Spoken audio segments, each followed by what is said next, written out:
और समुदाय के संसाधनों की परंपरागत प्रबंध पद्धतियों के अनुरूप होगा।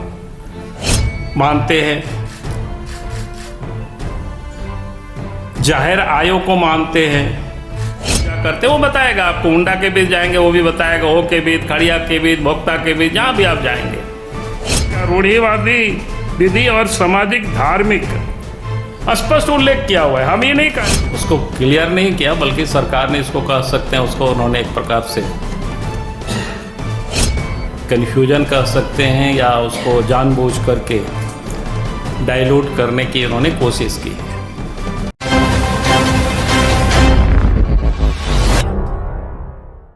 से आप सब लोग परिचित हैं, इस विषय बिल्कुल ज्वलंत मुद्दा है और चर्चाएं इसकी जोर शोर से भी हो रही है।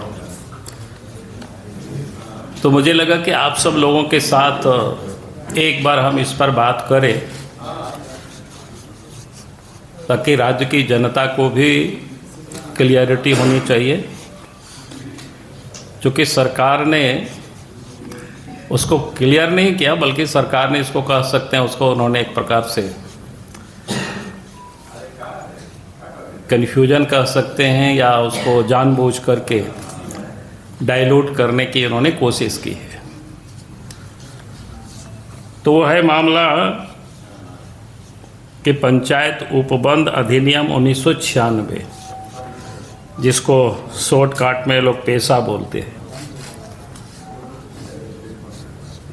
और ये कानून 1996 में बना था। उस समय मतलब देश में कांग्रेस की गवर्नमेंट थी, और इस कानून को बनाने के पीछे का जो मकसद रहा और कारण रहा, तो ये हमें इस बात को समझनी चाहिए गंभीरता से। क्योंकि इस देश के अंदर में 700 से अधिक अनुसूचित जनजाति वर्ग के लोग रहते हैं, और झारखंड में भी अब शायद 35 हो गया है संख्या, क्योंकि कई जातियों को फिर ट्राइबल की सूची में शामिल किया गया है। तो ये जो इतनी बड़ी 700 से अधिक जातियां देश में है, तो एक आर्थिक रूप से, सामाजिक रूप से, सांस्कृतिक रूप से, या रूढ़िवादी धार्मिक परंपरा के रूप से वो धीरे धीरे कमजोर हो रहे थे। तो सरकार को ये महसूस हुआ, केंद्र को, कि भाई हमें इनको मजबूत करना है। और इनको मजबूत करने के लिए ये जो हमने कहा कि पंचायत उपबंध अधिनियम 1996 लाया गया।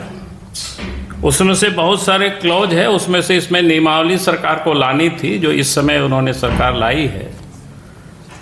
उसमें ने कहीं उन्होंने कन्फ्यूजन को पैदा किया है। तो बाकी तो बहुत सारे लंबे चौड़े हैं, मैं उस ओर जाना भी नहीं चाहता हूँ। उसमें से इस एक्ट का जो मूल भाव वो क्या है, वो मैं सिर्फ आप सब लोगों से एक पारा में पढ़ना चाहूँगा।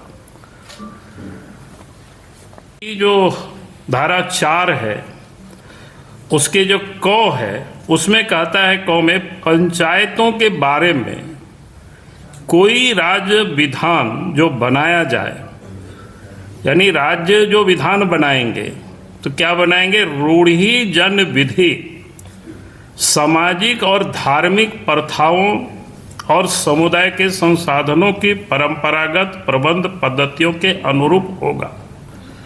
अब ये पहला क का ये विषय है। अब ये हमें इस बात को समझनी चाहिए कि रूढ़ि जन विधि, सामाजिक और धार्मिक प्रथाओं, बिल्कुल स्पष्ट किया हुआ है। इसका अर्थ ये होता है कि भाई जो लोग भी फैथ और प्रैक्टिस करते हैं, ये जो हमने कहा कि झारखंड में जैसे 35 जातियां हैं जनजाति में से, और पूरे देश में 700 अधिक है। फेथ और प्रैक्टिस का मतलब ये है कि हम संथाल है, हम संथाल इसलिए है कि हमारा जो फेथ है वो क्या है, हम मारांग बोरो को मानते हैं, जाहिर आयो को मानते हैं, और प्रैक्टिस हमारा क्या है कि हम जाहिर थान में पूजा करते और मांझी थान में हम पूजा करते इन देवी देवताओं की। ये हमारा प्रैक्टिस है। इस एक्ट में उसी बात को कहा कि जो अपनी क्या कहते हैं रूढ़ी जन विधि और सामाजिक और धार्मिक प्रथाओं को जो मानता है, यानी उनको संरक्षित करने के लिए कानून बनाया गया।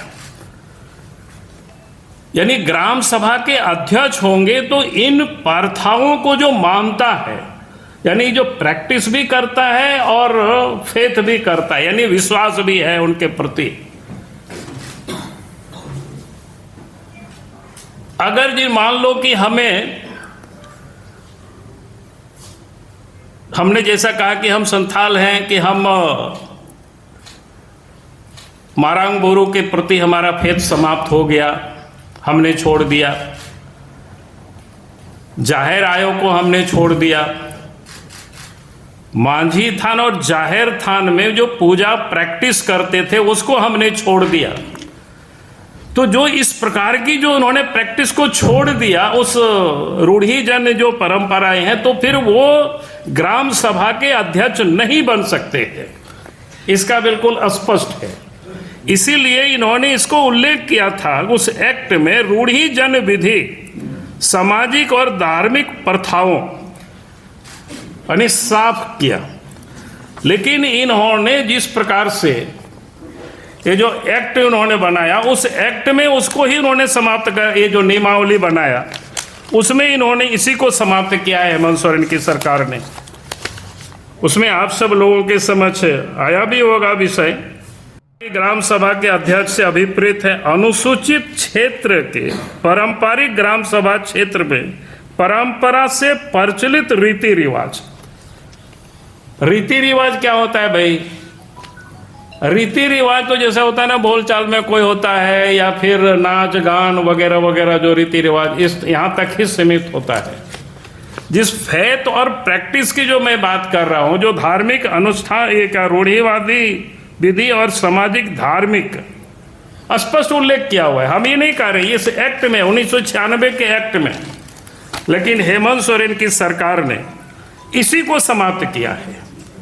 और इसलिए समाज को ये आपत्ति है, और मैं आज भी कहूंगा कि राज्य के मुख्यमंत्री से और सरकार से जिस प्रकार से इस एक्ट के क में जो उल्लेख किया हुआ है उसको हूबहू उनको उल्लेख करना चाहिए, वहां उसका कोई इधर उधर छेड़छाड़ नहीं करना चाहिए।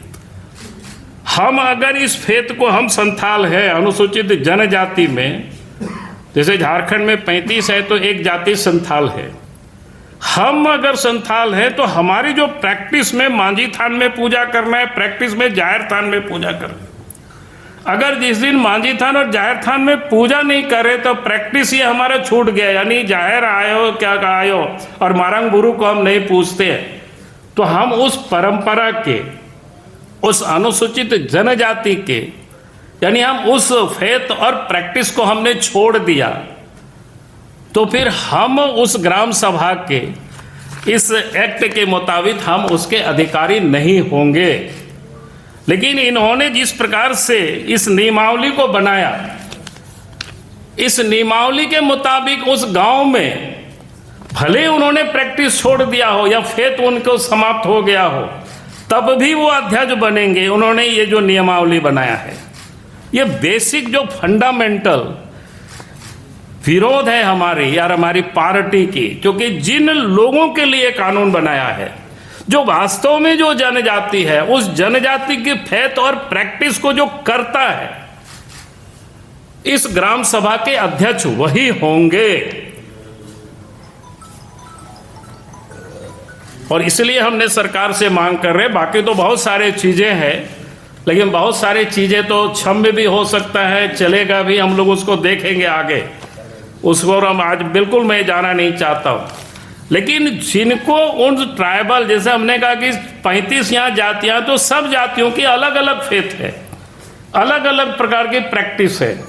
अगर उन फेथ और उन प्रैक्टिस को अगर उन्होंने छोड़ दिया है तो फिर वो इस ग्राम सभा के वो अध्यक्ष नहीं हो सकते हैं। लेकिन हेमंत सोरेन ने जिस प्रकार से बनाया है नियमावली, उसमें तो जिन्होंने इस फेथ और प्रैक्टिस को छोड़ दिया वो भी इसमें से बन जाएंगे, तो ये गलत है। ये संविधान के और मूल एक्ट के वो विरोध में है। मुझे लगता है कि आप सब लोगों को विषय समझ में आ गया होगा कि मैं उससे अभी आगे नहीं जाना चाहता हूं कि भाई अगर हम आज फेथ और प्रैक्टिस, पेशा वाला भी मामला है जहां पर आप कन्वर्टेड लोगों को या दूसरे विचारधारा के लोगों को एस्टैब्लिश करना नहीं, मैं स्वाभाविक, मैं तो क्या कह रहा हूं, मैं कह रहा हूं जिनको फैक्ट और प्रैक्टिस, जो ट्राइबल में से जो जनजाति समाज की, जैसे हमने कहा कि झारखंड में 35 जातियां हैं, तो सबकी अपनी अपनी फेथ है। अगर अब उरांव के बीच में जाएंगे, उनको पूछेंगे कि भाई आप कहाँ पूजा करते हो, वो बताएगा आपको। हुंडा के बीच जाएंगे, वो भी बताएगा। हो के बीच, खड़िया के बीच, भोक्ता के बीच, जहाँ भी आप जाएंगे। चूंकि मैं संथाल हूं इसलिए मैंने संथाल का उल्लेख किया यहाँ पर कि हमारा फेथ क्या है, हमारा प्रैक्टिस क्या है। अगर हम उस फैक्ट और प्रैक्टिस को हम छोड़ देंगे तो इस एक्ट के मुताबिक हम उस ग्राम सभा के अध्यक्ष नहीं हो सकते हैं। यानी हमारा वो फैक्ट समाप्त हो गया। अब क्या होगा? अब तो उन्होंने नियमावली बना दी, अब तो नहीं, नियमावली उन्होंने बना दी। एक तो हम कह रहे सरकार उस पर पुनर्विचार करे और जैसा एक्ट में है प्रोविजन वैसा ही उसको डाले, उसमें कोई छेड़छाड़ नहीं करे। अगर वो नहीं बदलेंगे तो हमारी पार्टी एक एक गांव में जा करके लोगों को बैठा करके बताया जाएगा कि इन्होंने किस प्रकार से आपकी जो भारत सरकार पार्लियामेंट की बने हुए कानून में जो अधिकार दिया था, जो फैक्ट और प्रैक्टिस करने वालों को, और उस पर इन्होंने डाका डाला है। बाबूलाल जी, कानून का उल्लंघन में तो सबसे बढ़िया रास्ता कोर्ट का है। नहीं, कोर्ट, हम जनता की अदालत में जाना पसंद करेंगे, क्योंकि अंतिम जो व्यक्ति है जिनके लिए दिया गया है, कोर्ट के जाने के बारे में अभी हमने सोचा नहीं है। लेकिन ये तो मैं जरूर पार्टी के ये में हम कह सकते हो कि भाई हम गांव में जा करके लोगों को बैठा के समझाएंगे। उस एक्ट में कि एक लाइन में ही लिखा हुआ है, कोई उसमें से हमारी ओर से, और कोई कहेगा बीजेपी बनाया, ऐसा भी नहीं है।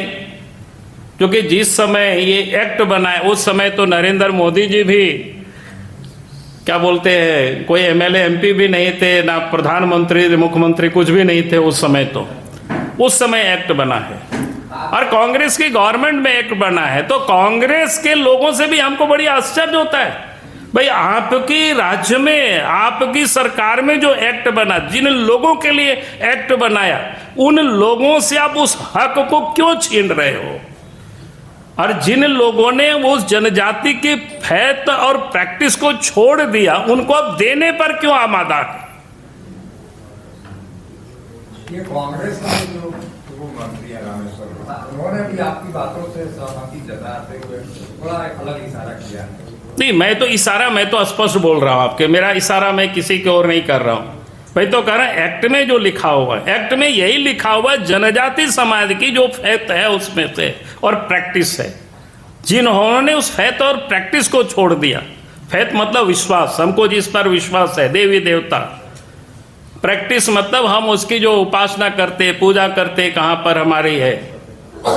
बाकी तो ठीक है, आदमी कहीं भी जाता है, लेकिन एक जाति के नाते हमारा जो फेथ है, एक जाति के नाते हमारा जो प्रैक्टिस है, तभी हम संथाल कहलाएंगे।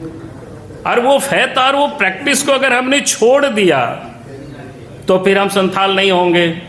फिर हम उस जनजाति जो क्या कहते हैं उसमें से जो ग्राम सभा में अध्यक्ष होना है, तो फिर कैसे वो होंगे अध्यक्ष?